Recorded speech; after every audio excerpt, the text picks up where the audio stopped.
So the Isle of Armour has released, and the internet is abuzz because of literally every aspect. From what I've heard, opinions aren't really the best when it comes to the Isle, but I liked it. It was a good, and I'm gonna talk about why it's a good. First up, the characters. I'm quite a fan of all of them.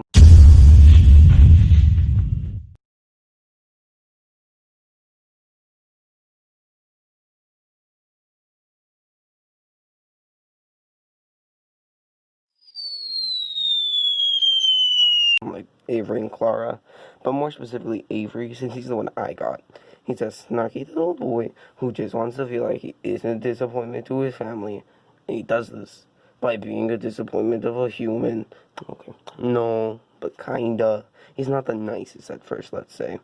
When you're fresh off the taxi, your immediate impression of Avery, Klara too, is that he's some snarky, self-righteous snob that just went to the dojo to stroke his ego. And you're not wrong, but I still like it because he's kind of like the older rivals, where they hated you at the beginning, but then they learned to respect your skills. And honestly, his final fight was kind of hard. That slower was surprisingly tough, especially because his ability just gives him priority sometimes. Which, okay, yeah, of course it's tough. Also, his design is just Professor Layton on a really bad trip, so I stand. I didn't have Klara, like I said, but it seems like she's the same level as he as Mr. Avery. So I guess I also like Klara. I like her design at least, but the fact she doesn't have a Galarian Dustox is such a missed opportunity, and I'm mega sad. Dustox could have been so easily implemented with Beautifly. Dustox could have been Poison type, Beautifly could have been Psychic type. Version exclusive Pokemon to represent the two different rivals would have been great. Come on, Nintendo. But it does seem like the Crown Tundra is going to have a lot more Pokemon to find, so I'm hyped. Back on track though, Mustard and Honey, pretty solid. Honey is just a generic mom type, not really much personality. She's fine. And Mustard's just Master Roshi, so yeah, they're both good. Don't really have much to say on them, pretty good. But Honey looks like 30, and Mustard's like 300, so either she's a cougar with a lot of filler, or he's a sugar daddy, and I don't like either situation, so I'm gonna stop talking about this. Also, Mustard's final fight was much harder than Leon's final fight, and I really wasn't expecting that. And also, the 1,000,000 watts you need for Honey is just such a horrible idea. I'm angry. Like, I'm sure some hardcore Sword and Shield sims have well over 1,000,000 watts to sink into Honey, but still, that's an insane amount to expect of people. That whole thing of developing the dojo, cool, kind of like Animal Crossing New Horizons. But, the price? So stupid. Also, the setting of the isle itself, I think is great. It feels more natural, very nice looking. The wild area, the design was like rock, tree, leg, rook. Not very good. The isle though, my god. Flowers, more rocks, a jungle, water that's important. Pretty epic, TBH. Also, during the evening, it's so pretty on the water with the purple and the pink. Amazing. Also, I like the Pokemon they brought back, but definite improvements could have been made. First off, how are you not gonna include my man, Apom, when you bring back Emolga? Like, who the hell was out here standing for the return of Emolga? I can tell you, no one, 'cause that's stupid. Another one is a lot of leaks. We're mentioning Seal, and one of my favorite Pokemon was in the Isle of Armour. Kinda sad. Not gonna lie. Kinda thought was never gonna be happy again. Another one, Yanma. Easy to bring back. Slap it in the forest, slap it in the swamp. So simple. Game Freak, please.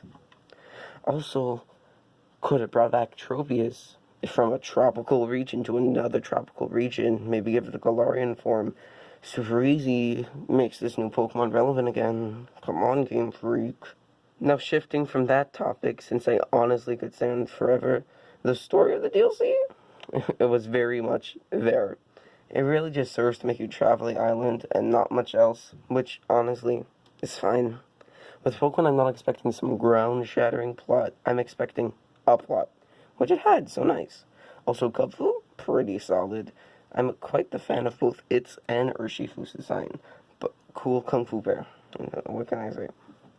I chose the dark one, because the dark one, I think, has the better design, but I'm pretty sure the water one is superior competitively, but I don't really care. The dark bear is good. 10 out of 10. Something I am salty about with the Isle is that first time I go there, 8 gym badges. I'm ready to beat it, even though I didn't beat Leon yet. But the game, I go there with my level 60s, and I'm trying to get level 10 Slowpoke on Avery, and I'm so confused. So I go back, redo everything with Leon, with a level 100 Chandelure, because I really didn't want to be bothered with that. And I go back, they're the right levels. But then, another thing I wasn't planning to do, I beat the Urshifu, I mean. And then Mustard's like, you must complete the final day. And it's so dumb, because then you have to go get Zamazenta. Well, Zamazenta for me, because I was playing Shield. You have to get Zamazenta if you want to progress the story. And I wanted to progress the story because I bought the extra story. So I had to go get the covered legendary, go help Pop. And I really just didn't want to do it. But I guess that's 2 extra things that I wasn't expecting to do, which I did. But at least they're done now. And I can play the DLC through and through. And honestly, I'm a fan of it. And if this is how they're going to handle third game added content sort of thing, like Emerald without Frontier and all that, I'm perfectly fine with it. I know some people think it's them holding back content, but I like to believe that it's not, just because, I don't know, it seems better for their part. They probably are holding back content, but it's cool to think that they're not and have some semblance of faith in them. But I just see it as paying $40 for the same amount of content in relation to paying 2 $80 games. I think it's better the DLC.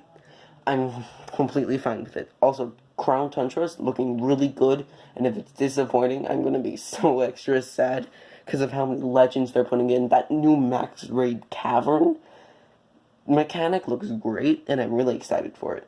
And, don't forget to subscribe.